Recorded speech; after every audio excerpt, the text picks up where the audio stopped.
वास्तव में Krishna is the best actor. वे ऐसी एक्टिंग करते हैं कि चारों वेदों के ज्ञाता, आदि कवि ब्रह्मा, भगवान के पुत्र, देवर्षि नारद के गुरु, इतने विद्वान व्यक्ति वो भी मोहित हो जाते हैं, उनके अभिनय को सच मान बैठते हैं।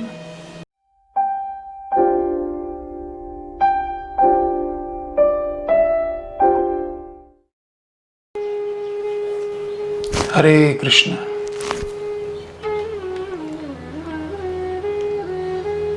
इस प्रकार भोजन करते करते ग्वाल बाल भगवान की इस कौतुकमयी लीला में पूर्ण रूप से विभोर हो गए और उधर बछड़े हरी हरी घास के लोभ से बहुत दूर घने वन में प्रवेश कर गए। जब भोजन करते करते ग्वाल बालों का ध्यान बछड़ों पर गया तो बछड़ों को न देख करके वे बहुत डर गए। वे कृष्ण से कहने लगे, सखे, हम लोगों का एक भी बछड़ा कहीं दिखाई नहीं दे रहा है। कहीं वही अजगर फिर से हमारे बछड़ों को खा तो नहीं गया, क्योंकि हमने मरने के बाद उसको जलाया नहीं था, इसलिए क्या वह फिर से जीवित हो गया? अब हम लोग घर लौटकर क्या उत्तर देंगे? तब विश्व के भय स्वरूप मृत्यु को भी भय प्रदान करने वाले श्री कृष्ण ने ग्वाल बालों को अभय प्रदान करते हुए, उनके डर को समाप्त करते हुए कहा, मित्रों, तुम लोग परेशान न हो, अपना भोजन करते रहो। मैं अभी बछड़ों को ढूंढ कर यहां ले आता हूं। सचमुच भगवान अपने भक्तों से कितना प्यार करते हैं। वे स्वयं भोजन का कौर हाथ में लेकर अपना भोजन अधूरा छोड़कर गायों को ढूंढने के लिए, बछड़ों को ढूंढने के लिए निकल पड़े, परंतु अपने भक्तों के भोजन में उन्होंने बाधा नहीं आने दी। ग्वाल बालों से इस प्रकार कहकर दही भात का कौर अपने हाथ में लिए हुए श्री कृष्ण अपने तथा सहचरों के बछड़ों को खोजते हुए पर्वतों, कंदराओं, कुंजों, बीहड़ आदि में सभी स्थानों पर विचरण करने लगे। भगवान और उनके भक्तों के कार्यों में कोई बाधा नहीं डाल सकता। अगर कोई बाधा डालता भी है तो भगवान और उनके भक्त पहले से भी ज्यादा आनंद में हो जाते हैं और अधिक आनंद का आस्वादन करते हैं। उदाहरण, नारद जी ने जब दक्ष प्रजापति के 11,000 पुत्रों को भक्ति की शिक्षा देकर विरक्त बना दिया तो दक्ष प्रजापति ने उन्हें शाप दे दिया। उन्होंने कहा कि तुम एक स्थान पर टिक कर नहीं रह पाओगे। परंतु यह शाप देवर्षि नारद के लिए वरदान साबित हुआ। उन्होंने सारे लोकों में घूम घूम कर कृष्ण की अहेतुकी भक्ति का खूब प्रचार प्रसार किया और श्री कृष्ण के अति प्रिय बन गए। महाराज परीक्षित को 7 दिन में तक्षक नाग के काटने से मरने का शाप मिला, परंतु उन्होंने क्या किया? उन्होंने भक्तों की सभा में गंगा के तट पर शुकदेव गोस्वामी के मुखारविंद से 7 दिन श्रीमद् भागवत की अमृतमयी कथा का आस्वादन करके अपना जीवन सार्थक कर लिया और भगवान के धाम में प्रवेश पा लिया। कहाँ कोई हानि हुई? न मे भक्तः प्रणश्यति।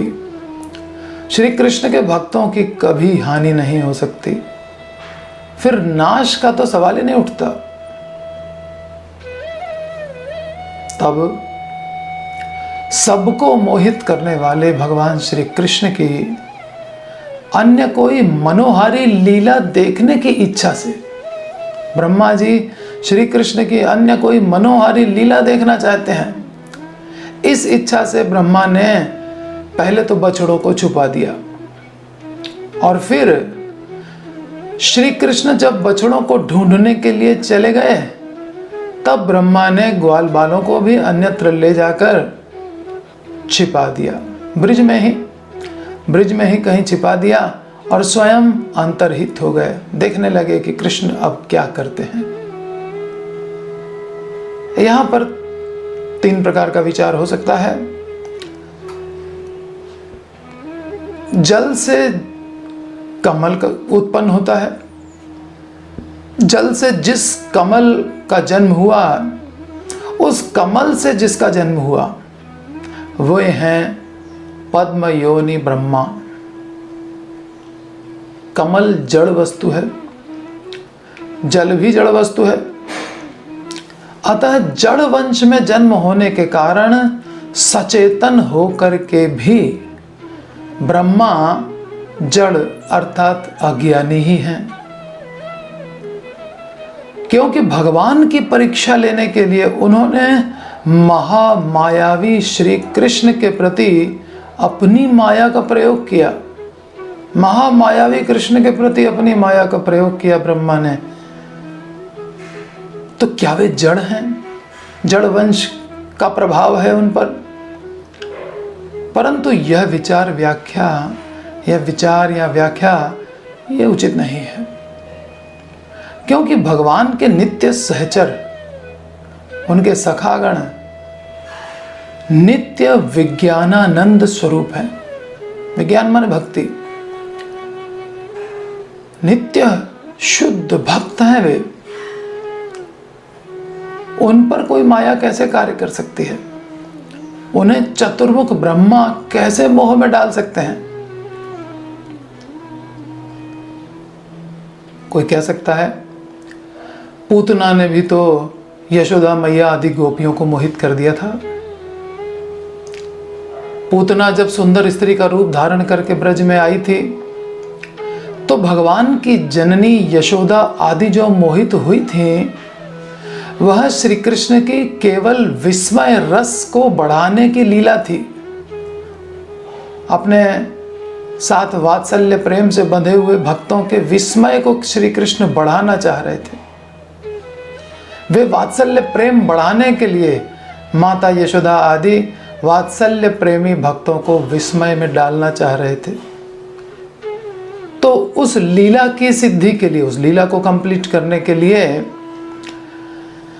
लीला शक्ति के अनुमोदन से यह मोहन कार्य हुआ था यशोदा आदि का। स्वाभाविक रूप से नहीं हुआ।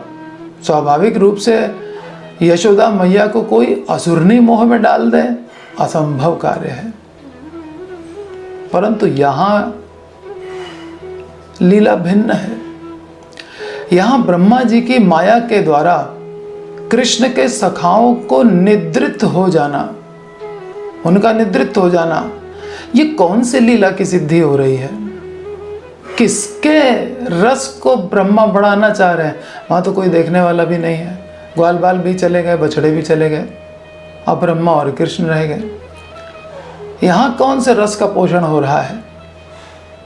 अतएव योग माया के द्वारा ही बछड़े तथा सखा मोहित हुए। 14वें अध्याय के 43वें श्लोक में कहा गया है, कृष्ण माया हतात्मनाम। बछड़े और ग्वाल सखा कृष्ण की माया से ही मोहित हुए।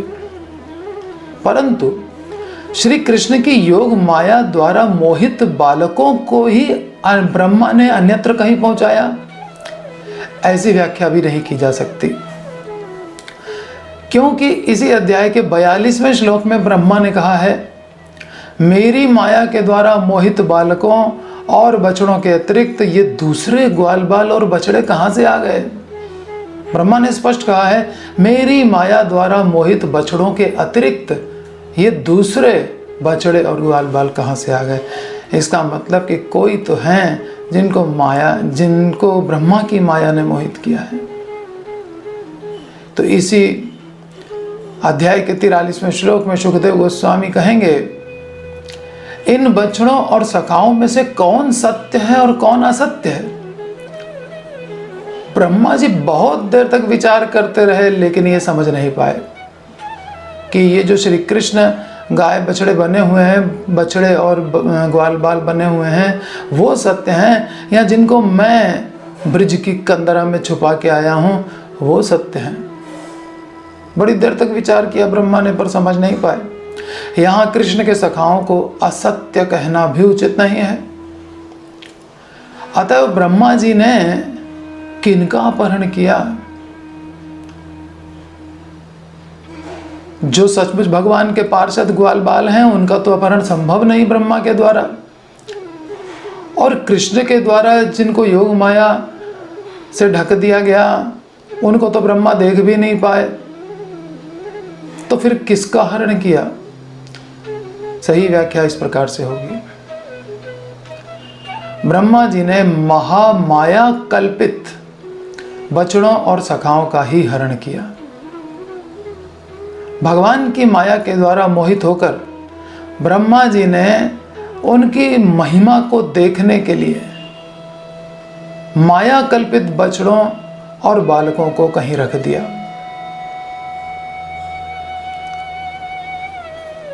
कौन मोहित हुआ? भगवान की माया के द्वारा ब्रह्मा जी मोहित हुए।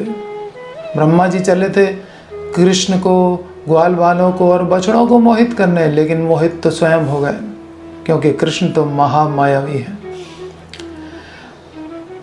और सोचने लगे, आज मैंने अपनी माया के द्वारा मोहित करके बछड़ों और गोप बालकों का अपहरण किया है। अब देखता हूं कि ये बाल कृष्ण कैसा अद्भुत ऐश्वर्य प्रकट करता है। बछड़ों और ग्वाल बालों के विषय में जानकर ये स्वयं उन्हें ले आएंगे। पहली बात ये हो सकती है, या मुझसे प्रार्थना करेंगे कि ब्रह्मा जी प्लीज मेरे ग्वाल सखा और हमारे सारे बछड़े लौटा दीजिए, या उनके विषय में कुछ समझ ही नहीं पाएंगे, वे कहाँ चले गए, उन्हें कौन ले गया इत्यादि। ब्रह्मा जी का ऐसा विचार माया के द्वारा मोहित हुए बिना तो संभव नहीं है। अतः जैसे ही ब्रह्मा उन ग्वाल बालों और बछड़ों को चुराने के लिए तैयार हुए, उसी समय योग माया ने वास्तविक सखाओं और वास्तविक बछड़ों को अपने प्रभाव से आच्छादित कर दिया, ढक दिया। और उनको ढकने के बाद बहिरंगा माया के द्वारा माइक ग्वाल बालों और बछड़ों का ब्रह्मा को दर्शन करा दिया। ब्रह्मा जी उन्हीं का अपहरण कर पाए। इसके बाद जब कृष्ण को वो बछड़े नहीं दिखाई दिए, तो वे यमुना पुलिन पर लौट आए और देखा कि ग्वाल बाल भी वहां नहीं है। तब वे वन में इधर उधर सर्वत्र घूम घूम कर बछड़ों और ग्वाल बालों को ढूंढने लगे। अदृष्ट्वा कृष्ण बछड़ों को ढूंढने लगे। उन्होंने इधर उधर सर्वत्र खोजा, परंतु वे कहीं दिखाई नहीं दिए। यह कहा गया है कि वे दिखाई नहीं दिए, बछड़े उन्हें कहीं प्राप्त नहीं हुए, ऐसी बात नहीं कही गई है। क्योंकि बछड़ों को वहां पर अवस्थित जानकर भी कृष्ण न देखने का अभिनय करते हुए वन में घूमने लगे। यही अर्थ है। ब्रह्मा को यह विश्वास दिलाने के लिए कि कृष्ण मेरी माया से मोहित हो गए हैं, वे अपने को अनजान की भांति दिखाते हुए बछड़ों और बालकों को ढूंढने लगे। कृष्ण विस्मय और विषाद का अभिनय करते हुए नट या एक्टर की भांति घूमने लगे।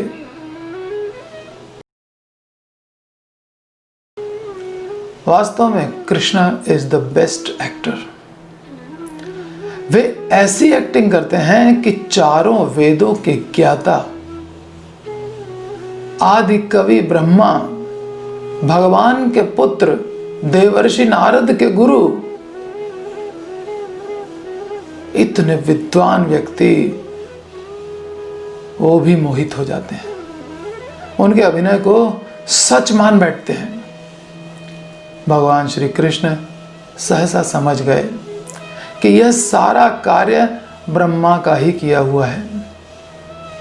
सहसा का अर्थ है कि ब्रह्मा ने ग्वाल बालों और बछड़ों का अपहरण किया। उसी समय श्री कृष्ण सारी बात समझ चुके थे। संपूर्ण